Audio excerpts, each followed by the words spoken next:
And I'm very privileged tonight to be joined by Don Bentley. He's a former FBI special agent. He's a best-selling author. And probably most importantly to this story, he is a veteran Apache combat pilot. Don, good to have you tonight on this show because we're talking about a video that I know you've had a look at. And I saw your comment on social media about the United Arab Emirates video capturing these pilots shooting down those Iranian drones from those helicopters. You've been in these helicopters, Don. First thoughts about what you saw.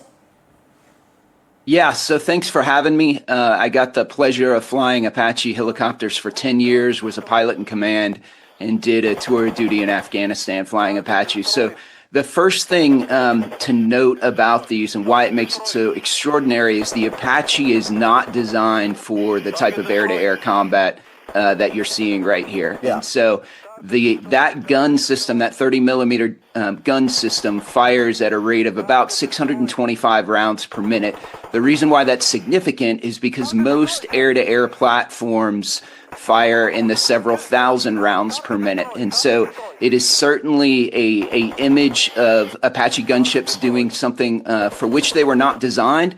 But that is kind of the story of the Apache gunship. It was originally built in the 70s for the Cold War in the 80s. If you remember, back when there was an East and West Germany and a Fulda Gap, it was designed to hover there and send munitions into the advancing Russian Soviet armor hordes.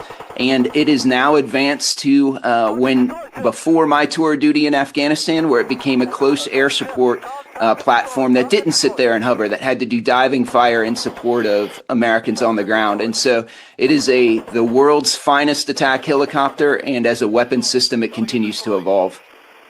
Very true. And, I don't know if you know, but the Indian Air Force, where I am right now, the Indian Air Force also acquired a small fleet of these helicopters and operates them to pretty good effect since the last few years. So yes, the Indian Air Force is also familiar and getting to know the capabilities of the Apache. Don, my next question to you would be, looking at these videos, and you can hear the, pilots talk about it, when they've scored that kill, saying target destroyed. They say that repeatedly.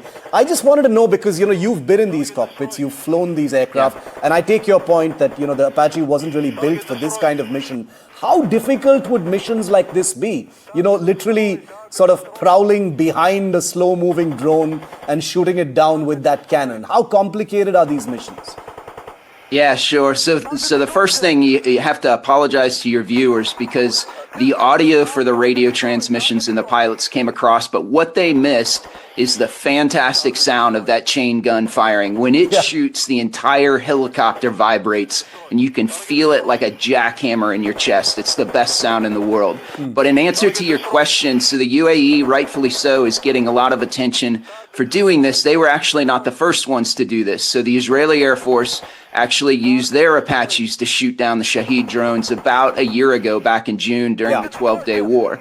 And so what makes this very interesting, like you said, is that the Apache gunship system is designed to hit targets on the ground, relatively slow-moving targets. So if you think of armored vehicles that are going maybe 20 miles an hour, and so to take that and to hunt something that's going 140 miles an hour takes some creativity, as you might say. Now, what makes it a little easier is, you notice from these videos, the Apache is actually flying. It's not hovering. And so that's akin to the difference to imagine that you're standing on the side of the road and somebody goes by in a pickup truck and you try and throw a tennis ball and get it inside the window of that pickup truck versus if you're driving alongside the pickup truck, it's much easier to throw that ball in the window. And so by having the Apaches come behind these drones or fly alongside of them, you decrease the delta speed between the two of them and make those guns engagements easier. Now, it's still very, very difficult to do, because another thing that's unique to the Apache,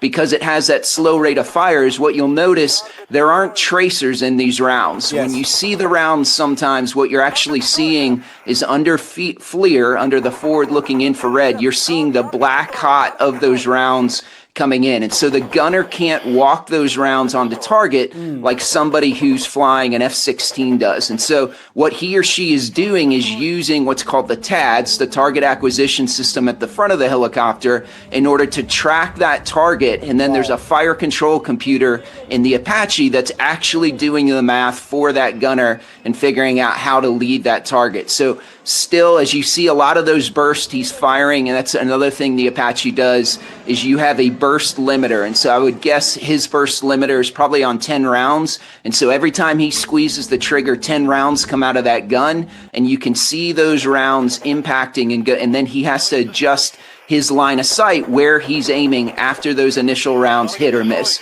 So very, very complex, very, very difficult to do in an air-to-air scenario like this. Incredible description of a complicated maneuver. Don, I know combat aviation is inherently risky. There are always risks because, decision time is low. In this particular mission, you're not flying very far away from what you're firing at, I assume.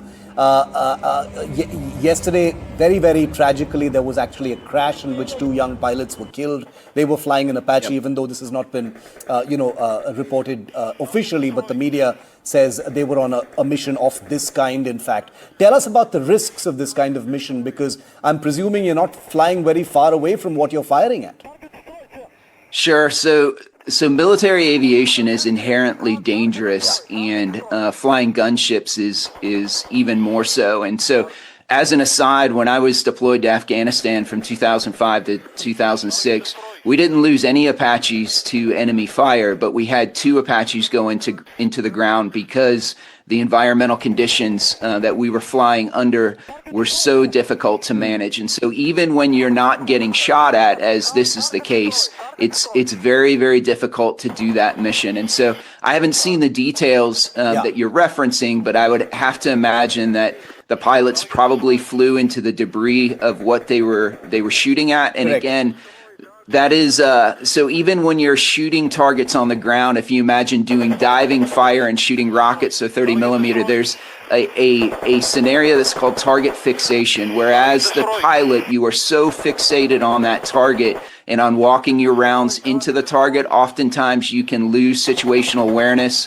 of where the aircraft is in relation to that target or relation to that ground. Sometimes that means you fly into the ground, and sometimes that means you hit pieces of the target you just destroyed.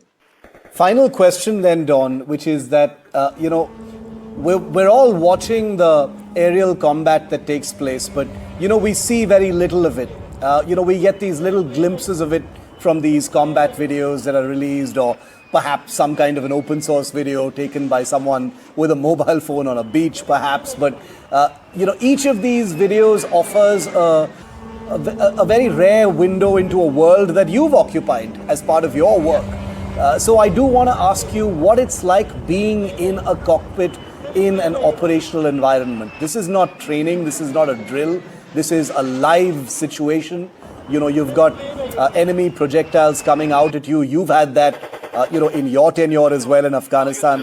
What is it like being in an Apache helicopter, knowing that this is a very, very dangerous thing to do? Yes, so there's an old axiom in the military that says you fight how you train. And so what you try and do before you go to combat is make the training that you undergo so difficult that combat appears easy in comparison. Now, it never probably quite gets to that extent, but I can just speak from my firsthand experience. The first time I was actually in combat, the first time I was getting shot at, a bunch of stuff had gone wrong. A helicopter in front of me had been shot down, and I was trying to get through that OODA loop, that orient, observe, decide, and act, where I was transitioning from how I thought this engagement was going to play out until how it did. And it wasn't until we got shot at that things kind of synced in my mind. And the reason for that is that as we got shot at by an RPG, my co-pilot said, "We're taking fire." And that phrase is one that we had practiced over and over again. And when I heard him say those words, it was like I was then able to react by muscle memory and say, okay, this is what I trained to do. This is what I need to do next. Here's how to actually address that situation. But it really is, that's why training is so important. That's why the U.S. military spends so much money on preparing to go to war before we ever go to war, because you want the men and women who are going into harm's way on behalf of American parents and sisters and brothers to be the very best trained they can, so that when they get into combat, hopefully, combat is actually less stressful than the training they underwent in order to get there. Don, all I can say is thank you for sharing some of your world with us. We appreciate it very much. It helps us and our viewers, appreciate and understand these pictures with a significant amount of depth, and also helps us understand them and understand what goes on in those cockpits, which is very valuable when we're reporting war. So I appreciate your time very much. All the very best, and thank you for being with me tonight, Don. Thank you.